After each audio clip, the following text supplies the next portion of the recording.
that, but hey, that's a 2-star. I mean, like right now, both clans have put in their 2 stars. They're getting it done. They're getting it the bare minimum done. Granted, but the bare minimum. It's still what they need. It looks like at this point, who has the percentage advantage? I believe it's Dark Unicorns. Yep, Dark Unicorns with that first attack. A couple more percentage points than Zombie Doom. Both teams having some great defensive showing right here. Harry looks like maybe he's up next. It looks like he is. He's getting ready. He's smiling. He's confident. He's relaxed. But will he be able to pull off that triple that we've all been wanting to see? I mean, we need to see some triples, Galadon. Well, there's a lot of high expectations for the Dark Unicorns because, again, they are from that Dark Looter / Tribe Gaming family, and they did qualify 2 different teams here this weekend. We see the Dark Unicorns today, and we see the Dark Looters tomorrow. That's right. And so, you know, the best case scenario, they could be warring against each other at some point. It's a possibility. That would be really just like Blaze JP and Top of Japan, 2 clans representing their home country as well. Very exciting. Yeah, very exciting. I mean, there's so much going on here. I think the competition is even steeper in qualifier number 2 than there was in qualifier 1. And honestly, qualifier 1 was insane. It really was. It was super awesome intense. To watch. It was super intense, but you're right. I feel like something has happened here, and these clans are they've stepped up their game as far as defense specifically. We haven't seen a 13-star win yet, but Team Queso did put up 2 triples in their first war against Zombie Doom. So with Harry starting off the attack with a funnel, you got that happy bounce. You got that the bowler on the right-hand side grabbing some buildings all by itself. Notice with the scouting of the base, looking at the base with very little time. You notice that he could just drop a bowler and take out a lot of those external buildings. Now with the Stone Slammer, that's actually going to open up the wall. There you go. Which is a huge advantage for the Stone Slammer. I mean, it opens it up. You don't need wall breakers. Watch this next one here. Watch how many enclosures it opens up right there. Wow. That's one of the reasons. It's my favorite as far as siege machines, my favorite entry troop, because it does get so many walls open like that. And like you pointed out at the beginning, Klaus, that bowler, like Itsu had said earlier today, high value from just a single troop. It looks like it completely completed the funnel on that right-hand side. Completely completed. I did just actually say that. Yeah, but it works. I mean, so it's true. I mean, the funnel has been really good so far. Now we have 26 miners still up that need to be deployed, and that CC did go down. Now the Queen is actually set up to likely go in and get that Eagle Artillery. The only problem is that storage at the top. So is the Queen going to go for that storage, or there you go, get that Eagle Artillery down. Eagle. And then watch this. Watch the timer. 1 minute and 36 seconds, and there comes the miners. That's perfect timing. Yep, that was good right at that town hall, although there are some buildings way off on the left, so you would normally like to see those funneled with, say, the King. Looks like there's a wizard out there trying to get those down. That should keep the miners focused on the core of this base, and that is key because those last 2 heal spells need to cover as many miners as possible. That's right. You want to make sure you keep your miners all close together. They drop defenses faster. If you keep them under heal, then it kind of removes it, negates the effect of the heal or the defenses with the healing spells. But looks like things are going pretty well at this point. And with 1 minute left, there's that last heal spell down, and the Queen can now hook around and start going around the base. So this looks like it was very nicely planned right now. Becoming a cleanup unit right now on the outside, Klaus. 50 seconds left, though, and you've got a quarter of this base remaining. Miners have all kind of split up, and you've got 2 wizard towers that are really tough on miners. But the Queen has all of her healers, so I mean that's really good. The problem here is that I think if you look at it, the Warden has stolen the healers, so hopefully the healers will switch over and help out with the Queen. But I mean the Queen can hit everything. Look at the wizards at the bottom left too, Klaus. They're doing a great job until they find that wizard tower. Oh, no, don't do it. Oh. Ouch. Okay. See you later, wizards. Okay, well the wizards, ooh, they got that barracks at the end. That's going to be the winning key. No, it looks like it's going to be really, really close here, Galadon. With 17 seconds to go, we get 8%. It is close, but I don't think this is going to happen. This is so close. Such a beautiful attack. Went so well, but it looks like the time is just going to run a little bit short. Harry could actually end up with a 99 here. It's going to be close. 98. Wow. Oh, we have 98%. not seen very many of those, but that's a 98% wow. They need the percentage. That's a great attack, especially with the miners, which we haven't seen that many of. So great attack, but just not quite that 3-star that they needed. It's so critical. We talk about percentage all day, but it's so critical right now to come up with a 3-star because you've seen every single war has been won by at least 1 3-star. There have been no 10-10 ties. So right now, percentage is really... It doesn't matter at all, especially for the Dark Unicorns. They wouldn't care if that was a 50% or a 99%. They want a 3-star. They want more than 1 3-star. I mean, they're behind by 2. So I mean, like in the grand scheme of things, so they want as many triples as they can get. Emery actually starting off this attack here for Zombie Doom, the second attack for his clan, and he's going to be coming in with some 7 P.E.K.K.A. Galadon. I believe a lot of players would call this P.E.K.K.A. Bobat. You've got P.E.K.K.A.s, you've got bowlers, and you've got 4 bat spells. So watch as the units are going to be distracting, or there'll be some freeze happening to the splash damages. So kind of keep an eye on where your wizard towers are and where those multi-target infernos are. P.E.K.K.A. Bobat. That's fun to say. I like that.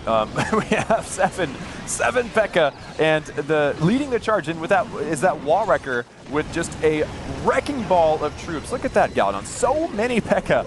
leading in right there, and they will definitely get that town hall. But the thing I worry about most of these types of attacks is their potential to progress through the base all the way. I mean, to get that triple, that's what they need. And, but with those bats, I mean, I've seen bats do crazy things. Exactly, and look at the jump spell, Klaus, already placed way down here at the bottom of the base, kind of right in the center of all 3 of those Inferno Towers. Look at 15 streams of Inferno Towers burning on those units in the core right there. And that is a mess. We're still, wait, the bats, here they are, far right-hand side. Bats are moving in, so we'll see the Wizard Tower closest to the bats is firing on the units in the core, firing on a P.E.K.K.A. Just like we saw earlier, that's going to allow those bats to get a bunch of those defenses down. But are they going to be able to get that Wizard Tower down in time? That P.E.K.K.A. goes down. The bats just fall you're right, just sir, short. no. And that freeze the last was short too. Oh, man. So with just the bats. And check this out. It's Lava Pups versus bats, Klaus, as the pups are chasing down the bats now. Look at the percentage. He's got 42%. He's got hardly any troops left and just a few archers. I mean, if the Eagle Artillery was down, I would say this is a guaranteed 1-star fail. But, oh, my goodness, look at those pups. It's going to be the pups that could stop this, Klaus. Oh, my gosh. And there are so many pups. The pups are going to chase down the archers. The archers are not going to have time to get through these. This looks like it's going to be stuck at a 1-star. Wow. There's too many pups, and they're too quick. The archers are on there's just too many hit points on these buildings out here. They're after storages. There's no chance. 44%. Emery knows what he's looking at right here. Yeah, our very first 1-star fail. This is going to be a 40, hopefully 45. I mean, every percentage counts, so maybe this little archer will make it happen, but 45% 1-star for Emery. That's going to set them back on the pretty far, but we still don't know the entire – oh, get one out and you're out. Yes, she got one. Small victory. A little bit of revenge. Yeah, a little revenge. But that was – I'd be bitter, too, if I were an archer. That was heartbreaking. That was heartbreaking to see that 1-star.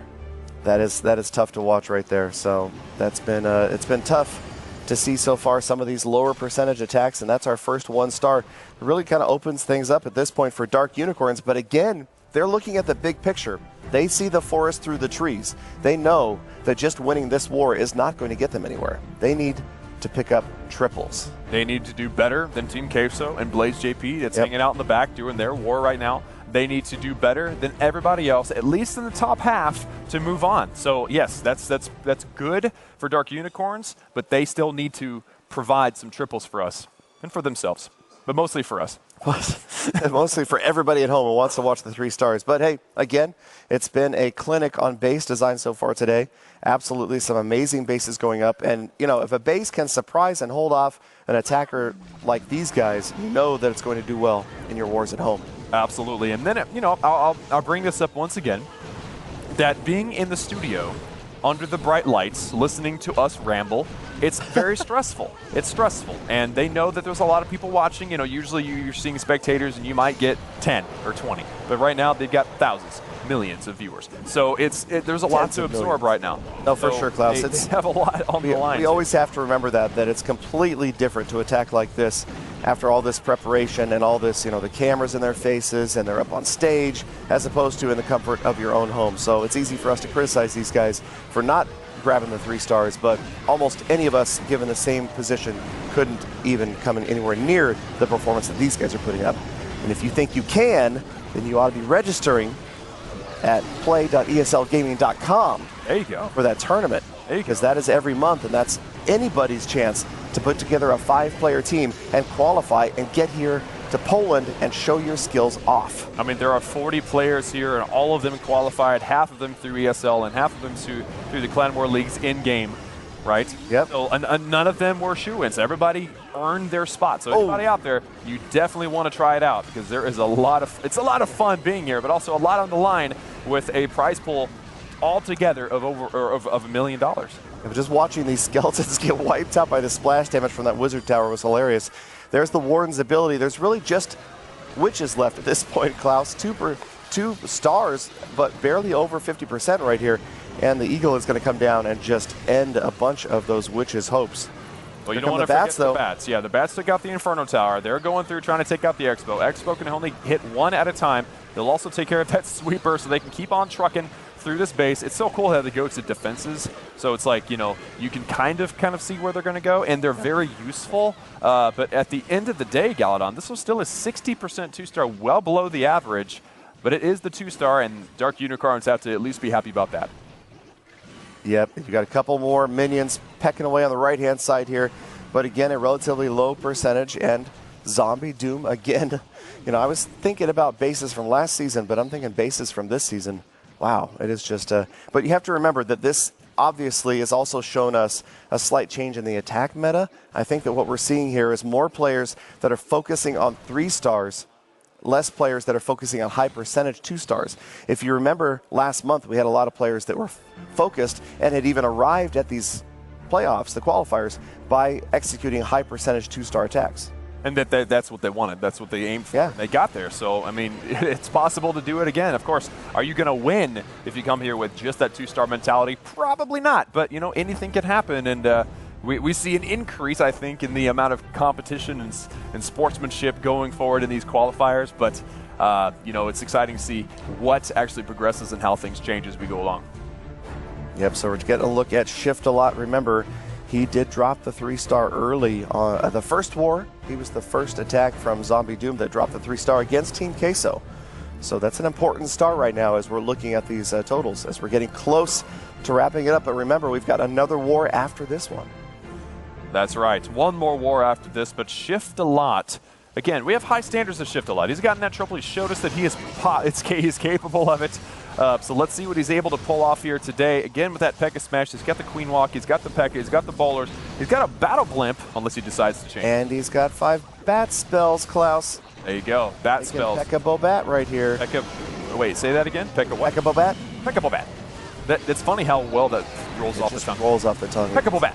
You can say it so fast, too. P.E.K.K.A. Bobat. Just 4 healers this time coming in, and everybody watch and see if they make it in. How many of them are going to go around the outside? Looks like a few bowlers have wandered off, but that's not too bad. Most everybody headed towards the Town Hall. Yeah, 4 bowlers roaming around the outside. The rest are in the middle, and the Town Hall goes down. That ability has popped, and everything is looking solid so far. Remember, those bats have a very high potential to output some damage, so we'll be watching for those. We've also got some free spells. Will they be used for the bat spells, or will they be used for the troops that are in the base right now?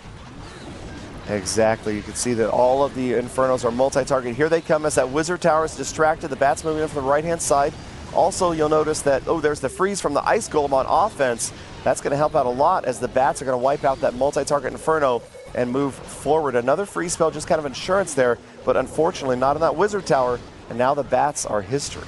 Ouch. So I was definitely thinking we were going to see another freeze on that Wizard Tower that's currently hammering down on the King. But we didn't. So, you know, what's going to be next? I mean, the King, he's got to take it out, but he can't get through the wall. So everything at this point in the attack can only hit what's in front of them. They're either going to go through a wall or they're going to keep going around. And there's a lot of defenses inside the wall. So is there a potential for a 3-star here?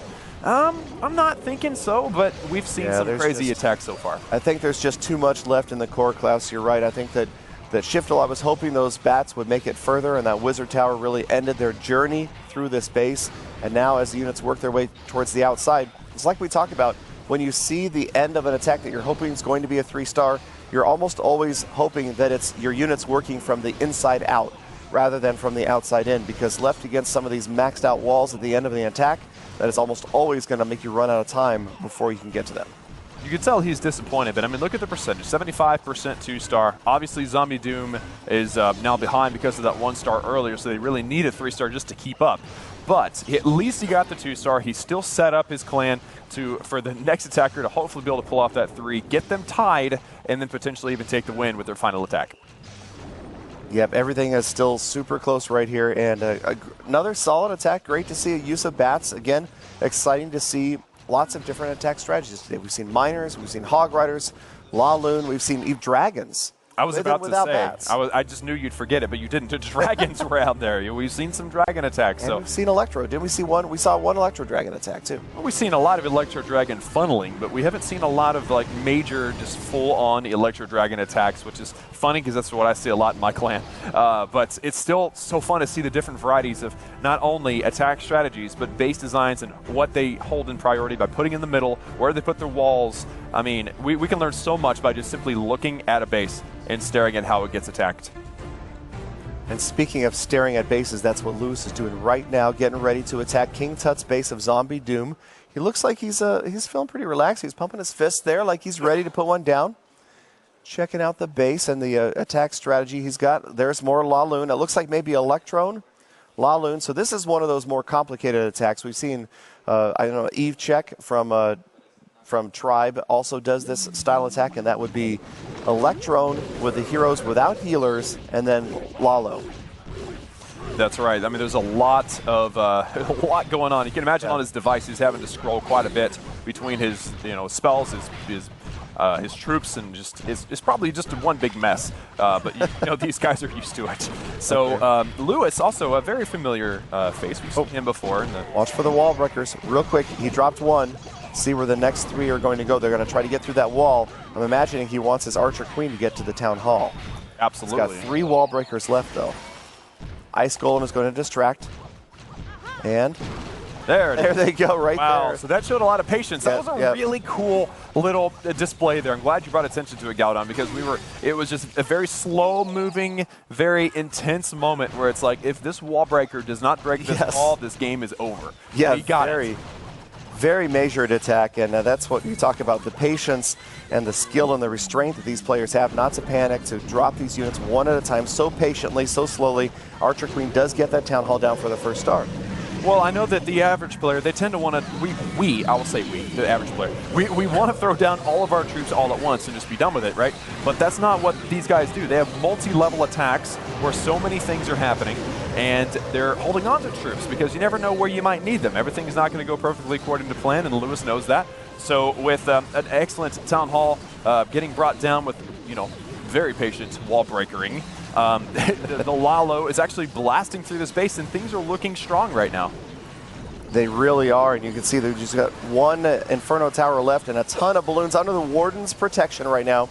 But again, watch out for those 2 Wizard Towers off to the right. Those are going to be a big problem. You've got 1 free spell left. Nice freeze, catches the Archer Tower and the Wizard Tower, Klaus. Problem with the enemy queen is still up, and she is shooting balloons left and right, so that is definitely not good. But it looks like there is potential. Oh, you can see in the face cam, he's not happy with something. Yeah, I think it's that Archer Queen still being up, and that Expo just so close. Great effort there. Almost went to plan. I think if the Archer Queen goes down, Klaus, that's a 3-star. Because she must have taken out, like you said, what, half a dozen balloons? Oh, yeah. She doesn't take those down. She gets out a little bit earlier. Then they easily overrun that Expo, and this is a triple. So, yeah, you're absolutely right. I mean, that king does so much damage, or that queen does so much damage against the balloons, popping them left and right. Those arrows from her crossbow really getting it done against those balloons. But, with that percentage being so high, I mean, 96 going to be 97, wow. 98. I mean, that is a really solid attack, but just isn't the 3-star that they were hoping for. So close. To be able to get on the back Expo. In the Look at the Expo. Is going to go down. No, not quite. Oh. 98%. 98% 2-star. That's, I mean, yeah, we're sad, but we're happy. That's a fantastic percentage for him, even though things didn't quite go his way. Gosh, it came down to basically the Archer Queen protecting the clan castle. Oh, man, such a great attack. And so much went according to plan, but the Archer Queen not going down in the middle of that attack made all the difference. Really hurt us indeed. But I mean, things are still going their way. Unfortunately for Zombie Doom getting that 1-star earlier, so Dark Unicorns are in good position to win this. But we have to also ask ourselves, how are they doing in the big picture? There's a lot of there's 2 other clans. They both are doing really, really well. So, they're duking it out here, but they're not just keeping this competition in mind. They're looking at what's been happening in the big picture, the long run. Precisely, because remember, we're playing round robin today, and that means that it all comes down to stars. Technically, these clans could lose one of these wars and still advance to Sunday if they have more stars than the 3rd place clan. I mean, remember, last qualifier, Tribe Gaming lost one of their wars and still won. That's true. So that's cool. That's good. That allows for a little room for error, and I think that's really important going forward. Everybody has the same chances. Yep, so King Icy going to try to bring things back up for Zombie Doom here. Needs to pick up a triple just to tie the score here with Dark Unicorns. And again, Archer Queen starting things off, and it looks like this is more of a P.E.K.K.A smash. You got a few witches there as well, though. That's right. With that Queen Walk starting, honestly, on the opposite side of the base, this seems a bit risky. It does. I mean, so, but he's got the wall wrecker. It's charging in. Wow. And so, yeah, look at this. I mean, with the wall wrecker coming in from that far angle, that's not opening very much of the base. But honestly, you don't want to open up the really big compartments because then your troops go all haywire, right? So, Good like point. that, You lose that where they could be, yeah. See that compartment with the two air sweepers in the middle? He's avoiding breaking that open because he knows that at that point, Archer Queen ability. Split up everywhere. He just hit the Queen's ability just in time, and she went in and took out the Eagle Artillery there perfectly. But you're right, Klaus, and I think what we're seeing here is one more of a YOLO-style attack in that we're going for it right now. We're not worried that much if we fail because they need the 3 right here. They do need the 3, but I mean, with the Queen dying, there goes the Town Hall.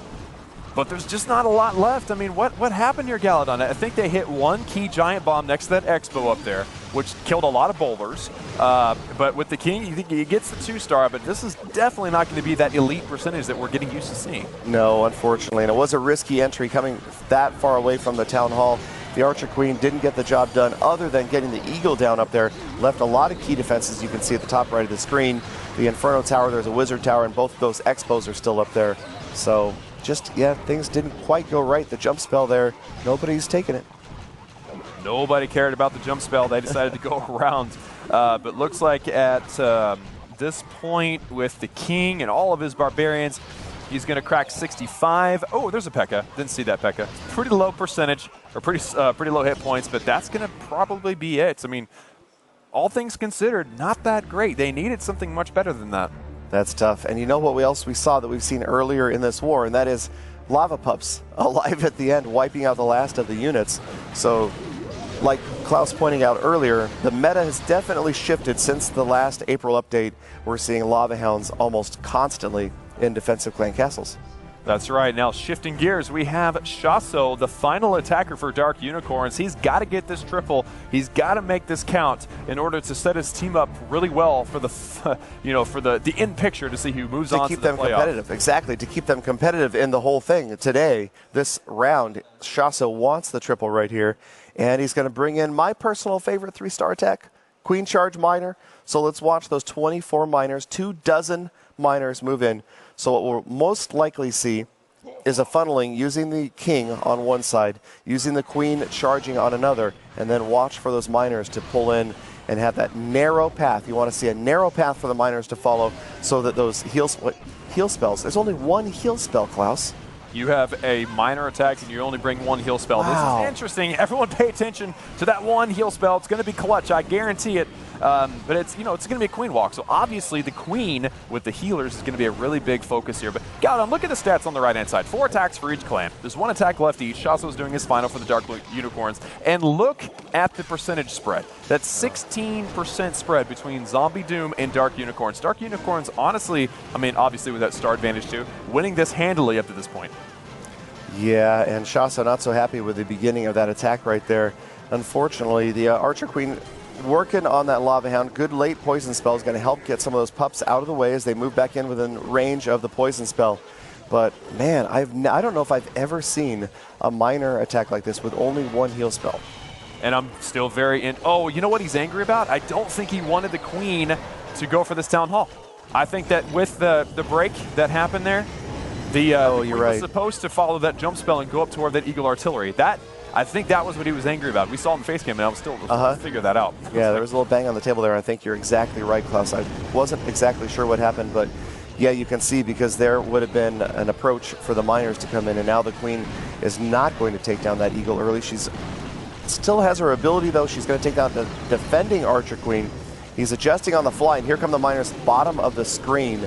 And yeah, that Eagle Artillery is still raging away. You can tell he was trying to deploy his miners to take out that Eagle Artillery, but the buildings on the right-hand side, there was a Tesla, now there's a Dark Barracks. all that was in the way, so he couldn't get his troops to go straight at the Eagle Artillery. But he settled for, you know, something that would work out near the Eagle Artillery, because likely some of the miners are going to path over there and take it out. Yeah, well, they're going to take out some buildings and grab that second star, but it's just not going to go right for Chasso here, unfortunately. And he just had to adjust on the fly. You can see the defending Archer Queen is still up as well. And it's just one of those things where, you know, when things don't go to plan, this is a good attack to have that you can save 2 stars, because you notice he's well into the 60% range before this attack ends. But yes, that was a really good observation, Klaus. I think that's exactly what happened. The wall breakers were too effective.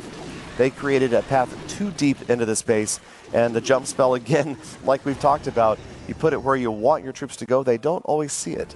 They don't always care. They always have a different plan. Or like, not always, but a lot of them. Especially the Queen.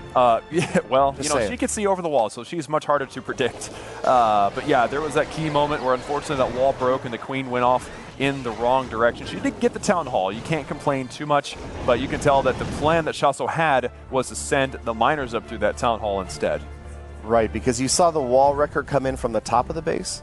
So there's your completed funnel like we were talking about. The bottom of the screen, the Archer Queen's going to get in there. She's going to get the Eagle down. Top of the screen, that's going to kind of narrow that pathway for the miners. And then when the miners moved in, there would have been a much more narrow path. And then the one heal spell would have gotten massive value, and that's what you're really counting on there. All right, so here it is, the final attack of round 3. No, this is not the final round. We got one more round, so don't go Round anywhere. 3 of 4, that's right. Yeah, this is the final attack of this current round. King Tut has to get a 3-star here, folks. If he gets that triple, then he can tie it up with Dark Unicorns and bring his clan back into contention. Otherwise, it's going to be pretty tough to come back after all of this has been said and done. Yep, so you can see the funnel complete for the Archer Queen with that baby dragon and a couple of archers there, making sure that she heads downward instead of counterclockwise. She's going to be heading towards that town hall. There's a good rage, keeps the Queen up on the healers. There's your wall wrecker, moving in with that pathway after the town hall. And another Lava Hound coming out of the CC, Klaus. Man, the Lava Hounds, they slow down the attack so much. I mean, we saw a big change to the Ice Golems, which were the king basically for defensive clan castles, slowing down attacks. Now that they're different, they're not quite as effective, and so what's the next best way to slow down an attack? That is the Lava Hound, and you were seeing that a lot here. Definitely something to consider if you're going to be warring on your own account in your own game in Clash of Clans. Yeah, it's funny because the Lava Hound for a long time was the go-to defensive CC unit, and then it moved away from it, and now we're back to another Lava Hound defense meta. This attack's looking really good. The only problem is that the Queen, or nobody got that multi-Inferno, so the Queen's healers are getting completely roasted again. And yeah, that Inferno Tower does have a lot of hit points left, so the bowlers that are coming over won't help out much. But everything else looks really good. I mean, the troops made it all the way into the core, but things just didn't. So you with that attack, you have to get the healers on your troops. You cannot let the healers stay in your Queen. And that we're seeing that here, where when the healers switch over, boom, you get 3 stars, you get high percentages. When they don't, they're saying 60 percentages. And that Ice Golem freeze right there, you know that King Tut was hoping that Ice Golem would be leading the pack, getting in there towards the center, because it would have frozen at least half a dozen defenses had it gone off over by one of these expos. That's right. Now the attack coming to a close now. There's only one witch and about 20 skeletons. I mean, they're going to accumulate some percentage. They're going to, you know, help out in the long run. You got to get every single building down that you can. But ultimately, with this attack only being the 2 stars, Zombie Doom will finish out this war with only 9 stars, with the one and only so far 1 star that we've seen here today. Good point. And there it is, victory for the Dark Unicorns with a 10-star tally. They weren't able to pick up the triple like they had hoped, but it still is a solid win for Dark Unicorns, and they've got one more war left to try to pick up the score and see if they can't catch up with Blaze JP behind the scenes. We don't know. We don't even know what happened yet, right? Yeah, we will figure out, that's for sure. But Dark Unicorns, they seem to be pretty